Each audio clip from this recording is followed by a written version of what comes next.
बांग्लादेश में 8 अगस्त को 15 सदस्यों वाली अंतरिम सरकार शपथ लेगी, लेकिन बांग्लादेश के नए प्रधानमंत्री के लिए जिसका नाम उछाला जा रहा है वो बहुत बड़ा बमबाज साबित हो चुका है। विरोधियों को ग्रेनेड से उड़ाने के लिए उम्र कैद की सजा पा चुके तारिक रहमान को बांग्लादेश का नया पीएम बताया जा रहा है। पूर्व पीएम खालिदा जिया के बेटे तारिक रहमान भारत विरोध के लिए भी कुख्यात हैं। तारिक को लेकर खूनी जनरल के वारिस का प्लान बहुत ही विस्फोटक है।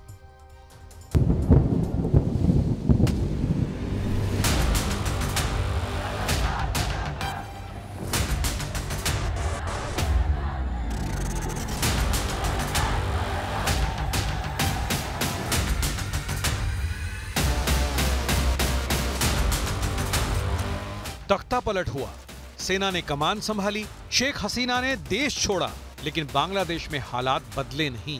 आखिर वजह क्या है? कौन है? क्या ये अवाम का गुस्सा है या फिर कोई गहरी और खौफनाक साजिश है? आखिर खूनी जनरल के वारिस का नाम बांग्लादेश में हर जुबान पर क्यों चढ़ गया है? बांग्लादेश में लौटा खूनी जनरल का वारिस। क्या बांग्लादेश में पीएम बनेगा इंडिया आउट का मास्टरमाइंड? दो बेगमों की अदावत, बड़ी डरावनी सियासत। तारिक रहमान बनेगा अगला टिक्का खान।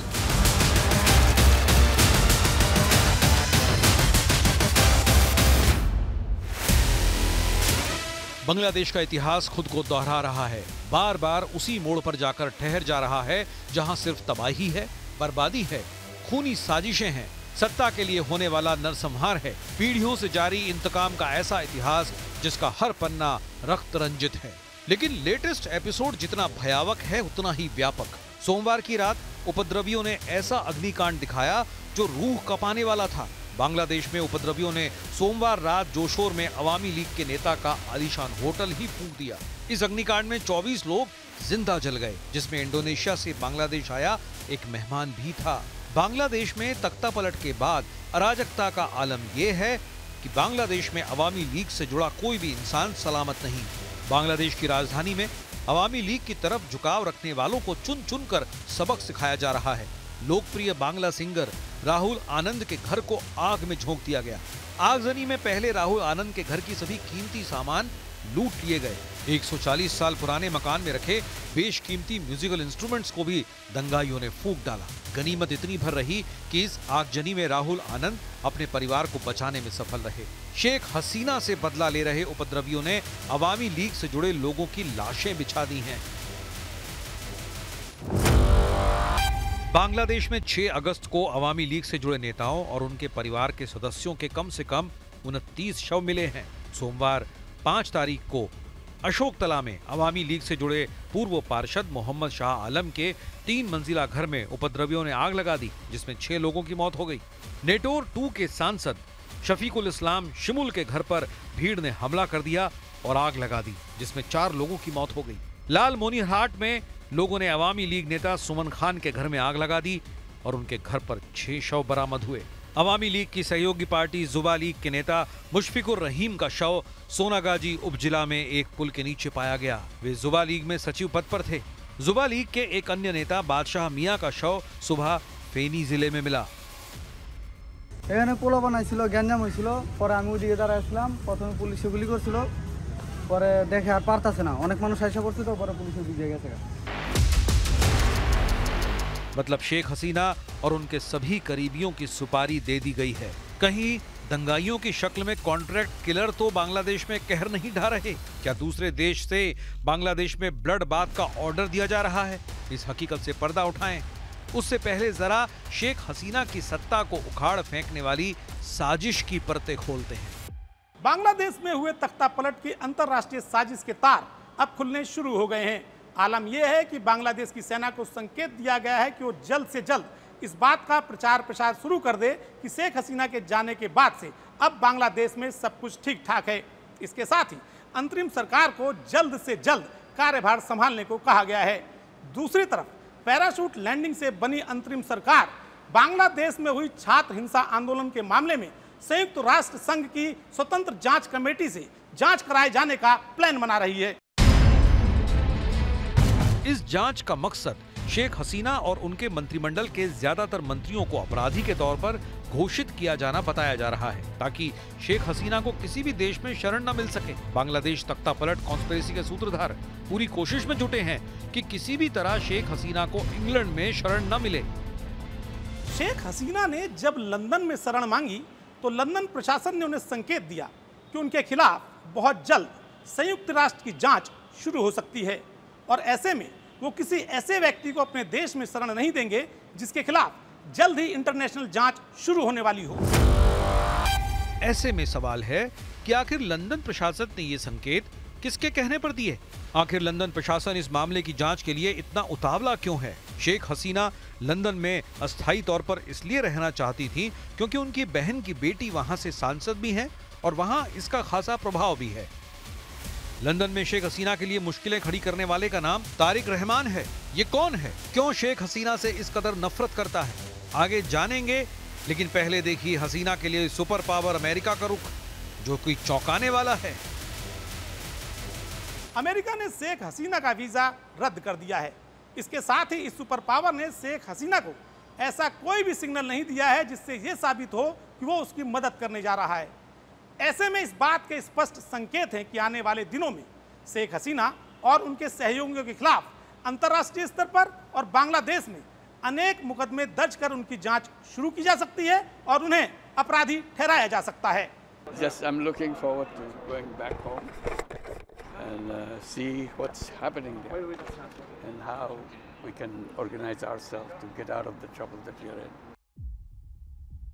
साजिश बड़ी है, गहरी है और इसके सूत्रधार वो हैं जिनका बांग्लादेश के खूनी इतिहास से गहरा नाता है। सबसे पहले इनका तारुफ, ये है तारिक रहमान। लंबे अरसे से लंदन में निर्वासित जिंदगी गुजार रहे थे, लेकिन बांग्लादेश में तख्तापलट के बाद तारिक रहमान का नाम हर जुबान पर है। वजह है तारिक रहमान का रुतबा। ये तस्वीर देखिए, ये तारिक रहमान की मां खालिदा जिया हैं। जिया की 6 साल बाद जेल से रिहाई हुई है। शेख हसीना की हुकूमत में सलाखों के पीछे रहते हुए खालिदा की तबीयत इतनी नासाज हो गई है कि उन्होंने इलाज के लिए विदेश जाने का जुगाड़ कर लिया है, जिसके बाद ये तय माना जा रहा है कि बांग्लादेश में अगली हुकूमत की बागडोर तारिक रहमान के हाथों में होगी। বিজয় আমাদের নতুন সম্ভাবনা নিয়ে এসেছে। দীর্ঘদিনের নজিরবিহীন দুর্নীতি, গণতন্ত্রের ধ্বংসের স্তূপের মধ্য থেকে আমাদের নির্মাণ করতে হবে এক সমৃদ্ধ বাংলাদেশ। যে স্বপ্ন নিয়ে বুকের রক্ত ঢেলে দিয়েছে সেই স্বপ্ন বাস্তবায়নে করতে মেধা, যোগ্যতা, জ্ঞান ভিত্তিক গণতান্ত্রিক বাংলাদেশ গড়ে তুলতে হবে। तारिक रहमान बांग्लादेश के पूर्व राष्ट्रपति जियाउर रहमान और पूर्व प्रधानमंत्री खालिदा जिया के बड़े बेटे हैं। ढाका विश्वविद्यालय से इंटरनेशनल अफेयर्स की पढ़ाई कर चुके रहमान 3 दशक से ज्यादा समय से राजनीति में हैं। साल 2009 में तारिक रहमान बीएनपी के वरिष्ठ उपाध्यक्ष और 2018 में खालिदा जिया के जेल जाने के बाद पार्टी के कार्यवाहक अध्यक्ष बनाए गए थे। तारिक की लीडरशिप में बांग्लादेश नेशनल पार्टी भारत विरोधी स्टैंड के लिए बदनाम हुई। तारिक ने भारत पर बांग्लादेश में हस्तक्षेप के मनगढ़ंत आरोप लगाए। तारिक रहमान ने शेख हसीना को भारत का एजेंट करार देने की तमाम कोशिशें भी की। शेख हसीना के सत्ता में लौटने के बाद तारिक रहमान ने इंडिया आउट नाम से एक अभियान शुरू कर दिया, जिसके तहत बांग्लादेश में भारतीय सामान का बहिष्कार और हसीना सरकार के खिलाफ माहौल तैयार करना था। तारिक रहमान पर लंदन में बैठकर भारत विरोधी ताकतों के साथ हिंसक छात्र आंदोलन को हवा देने के भी आरोप लगे हैं। हालांकि तारिक रहमान की क्राइम फाइल में कई संगीन और खौफनाक आरोप हैं। एक ग्रेनेड अटैक में तारिक रहमान को उम्र कैद की सजा तक हो गई थी।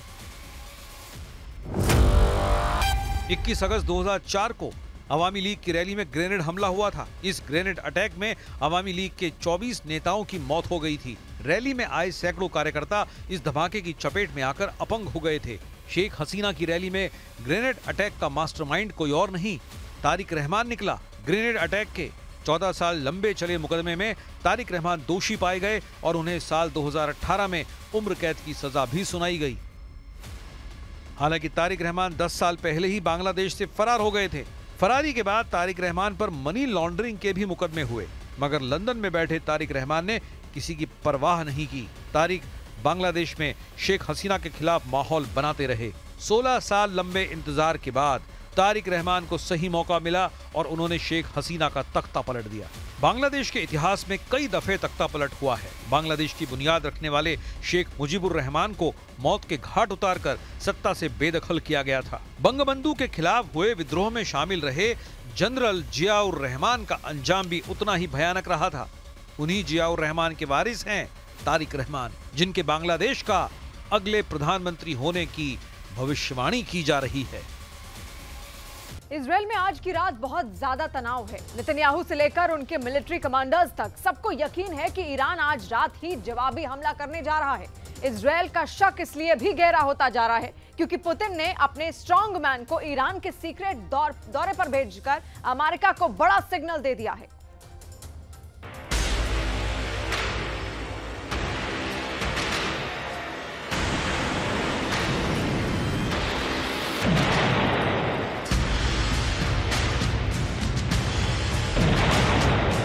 ईरान की कौन सी मिसाइल किस शहर को टारगेट करेगी?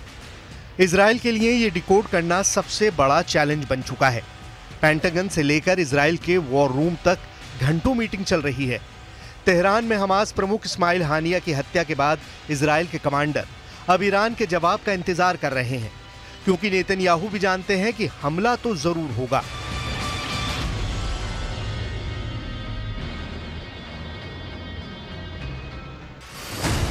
बड़ा सवाल है कि क्या हमला आज रात होगा? ईरान कौन सी मिसाइल से किस शहर पर अटैक करेगा? क्या हमला तेल अवीव और हाइफा पर होगा? यह ऐसे युद्ध की चिंगारी है जो पूरी दुनिया को जला सकती है। यह बात पुतिन भी जानते हैं और बाइडेन भी। लेकिन युद्ध को काबू करने की बजाय इस वक्त ईरान और इजराइल में ऐसी मीटिंग हो रही है जो सिर्फ और सिर्फ युद्ध को और तेज करेगी।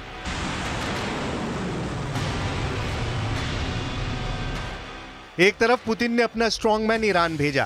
पूर्व रक्षा मंत्री सरगई शोइगु जब रूस के राष्ट्रीय सुरक्षा परिषद के सचिव हैं, वो तेहरान में ईरान के राष्ट्रपति मसूद पेज़ेश्कियान से मिले।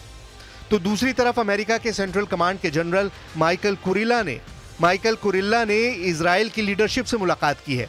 ये दोनों मीटिंग साफ साफ बता रही हैं कि तेहरान और तेल अवीव में बहुत बड़े फैसले लिए गए हैं। सरगई शोइगु की दूसरी मीटिंग IRGC यानी ईरान के रेवोल्यूशनरी गार्ड कोर के commander major general Mohammad Bagheri से हुई। IRGC वो फोर्स है जिसके पास ईरान की मिसाइलों का पूरा कंट्रोल है। ईरान बार बार कह रहा है कि वो इजराइल को सबक जरूर सिखाएगा और ये बात पुतिन के प्रतिनिधि सरगई शोइगु को भी साफ साफ बता दी गई है। अमेरिका इसी वजह से टेंशन में है। We are engaged in intense diplomacy, pretty much round the clock, with a very simple message. All parties must refrain from escalation. All parties must take steps to ease tensions. Escalation is not in anyone's interests. It will only lead to more conflict, more violence, more insecurity. Iran के नए राष्ट्रपति Masood Pezeshkian ने Shoigu से कहा कि मुश्किल वक्त में रूस हमेशा ईरान के साथ रहा है। रूस की तरह ईरान भी दुनिया में एक मल्टीपोलर यानी बहुध्रुवीय सिस्टम चाहता है, यानी अमेरिका की दादागिरी नहीं चलेगी। ये रूस और ईरान दोनों बताना चाहते हैं। तेहरान में हमास प्रमुख इस्माइल हानिया की हत्या के बाद पुतिन ने अपना सबसे शीर्ष प्रतिनिधि ईरान भेजा है। ये नेतन्याहू को भी बड़ा पैगाम है, बाइडेन को भी बहुत खतरनाक मैसेज है। मैसेज ये है कि अगर ईरान और इजराइल का युद्ध हुआ और अमेरिका इजराइल के साथ खड़ा हुआ तो दूसरी तरफ पुतिन पूरी तरह ईरान की ढाल बनकर खड़े होंगे। या कहें कि ईरान और इजराइल युद्ध अमेरिका बनाम रूस की जंग बन जाएगी। खबर यह भी है कि ईरान ने रूस से S-400 एयर डिफेंस सिस्टम की डिमांड की है। सवाल है कि क्या इतने शॉर्ट नोटिस में पुतिन ईरान की मांग पूरी कर पाएंगे?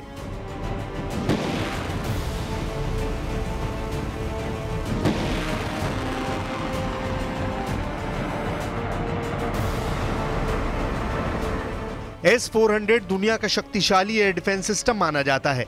ईरान की मांग को लेकर शोइगु ने बहुत साफ साफ कह दिया है कि हम हर क्षेत्र में ईरान के साथ सहयोग बढ़ाने के लिए तैयार हैं। अब समझ लीजिए कि S-400 को लेकर पुतिन क्या बड़ा फैसला कर सकते हैं। 2015 में जब पुतिन ने सीरिया के युद्ध में दखल दिया था, जब बशर अल असद की डिमांड पर पुतिन ने S-400 की पूरी रेजिमेंट सीरिया में तैनात कर दी थी। यानी रूस के एक्टिव होने से इजराइल और अमेरिका दोनों के लिए हालात बहुत गंभीर हो गए हैं।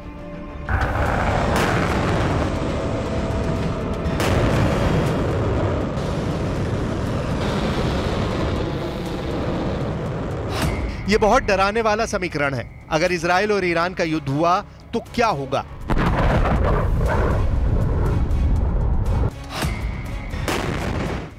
इजराइल कैसे वार करेगा और ईरान कैसे जवाब देगा?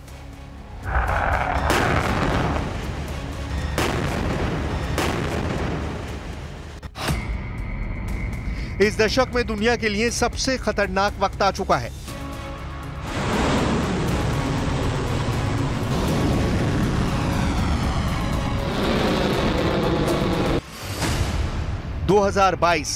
रूस ने यूक्रेन पर हमला करके पूरे यूरोप को डरा दिया, अमेरिका तक घबरा गया। 2023 हमास ने इजराइल पर हमला करके पश्चिम एशिया का सबसे खतरनाक युद्ध छेड़ दिया। लेकिन 2024 सवाल है कि क्या ईरान और इजराइल का युद्ध होगा तो वर्ल्ड वॉर शुरू हो जाएगी। यानी 2022 में तो दुनिया वर्ल्ड वॉर से बच गई। 2023 में भी गाजा युद्ध के बाद विश्व युद्ध नहीं हुआ। ऐसे में क्या 2024 सभी जंगों का बॉइलिंग पॉइंट बनेगा और ईरान इजराइल युद्ध के साथ विश्व युद्ध भी शुरू हो जाएगा?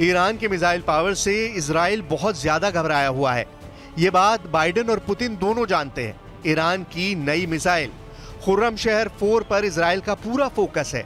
ये टेक्नोलॉजी के मामले में ईरान की बहुत ही खतरनाक मिसाइल मानी जाती है। खुर्रमशहर 4 की रेंज 2000 किलोमीटर है और ये 1500 किलो तक का वॉरहेड ले जा सकती है। ईरान का दावा है कि इस मिसाइल के आगे इजराइल और अमेरिका दोनों का कोई भी डिफेंस सिस्टम काम नहीं करेगा, फिर चाहे वो आयरन डोम हो, एरो मिसाइल डिफेंस शील्ड हो या फिर अमेरिका का पेट्रियट सिस्टम। ईरान की मिसाइल पावर बहुत ज्यादा चौंकाने की ताकत रखती है। ईरान का दावा है कि वो अपनी मिसाइल से इजराइल के शीर्ष नेतृत्व को मिट्टी में मिला सकता है।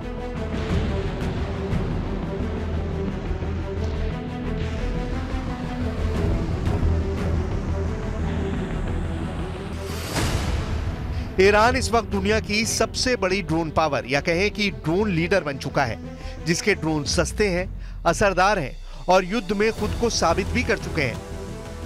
यही ड्रोन उसने यमन के हूती मिलिशिया को दिए हैं। यही ड्रोन उसने लेबनान के हिजबुल्लाह को सप्लाई किए हैं। सबसे बड़ी बात है कि ईरान ने यूक्रेन युद्ध में भी रूस की बड़ी मदद की है।